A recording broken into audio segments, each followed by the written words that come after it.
দুনিয়াতে যদি শান্তি পেতে চান, দুনিয়াতে যদি সুখ পেতে চান, তাহলে মনে রাখুন বরাবর মানুষ, ও আমার প্রিয় ভাইরা, ও আমার চাচারা, লক্ষ্য করো, যাদের বৃদ্ধা পিতা মাতা বেঁচে আছে, বৃদ্ধা পিতা মাতার নিকটে যাবে, গেইরা বলবে, বাবারে, ও মা, আমি ব্যবসা করতে চাচ্ছি, মাগো, আমি ব্যবসার মধ্যে বেশি একটি লাভবান হইতে পারি না, আমি এবং কি খুব কষ্টে আছি।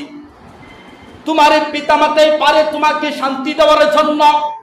তোমার পিতা মাতা যদি তোমার প্রতি খুশি হয়, তাহলে বিশ্বাস করুন তিনিও তোমার প্রতি খুশি হবে।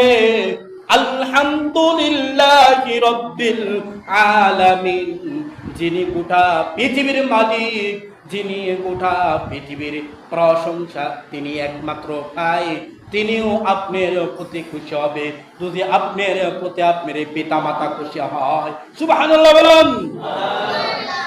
সম্মানিত উপস্থিতি, এই যে হুজুর, লক্ষ্য করো, হুজুরকে এবং কি পীর সাহেবকে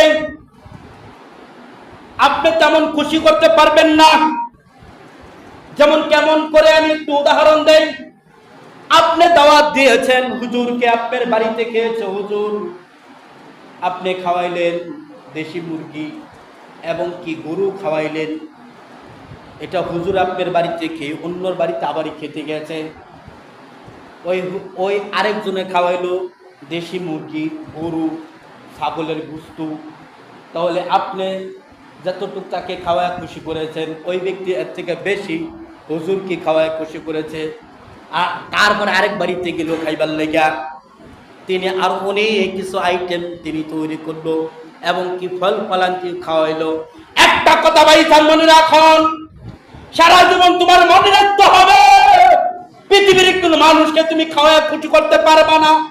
আর যদি তোমার পিতা মাতাকে এক টাকা দামের একটি চকলেট যদি খুলে তোমার মায়ের মুখে দিয়ে দাও, তোমার মায়ের হাতে দাও, তাহলে তোমার মা খুশি হবে। এবং কি তোমার মা যদি খুশি হয়ে যায়, ওয়াল্লাহি তাল্লাহি বিল্লাহি, আল্লাহর আরশ পর্যন্ত তুমি খুশি হয়ে যাবে। সুবহানাল্লাহ বলুন। যদি পিতা মাতাকে খুশি করতে চান এবং কি আল্লাহকে খুশি করতে চান, তাহলে পিতা মাতাকে খুশি করুন।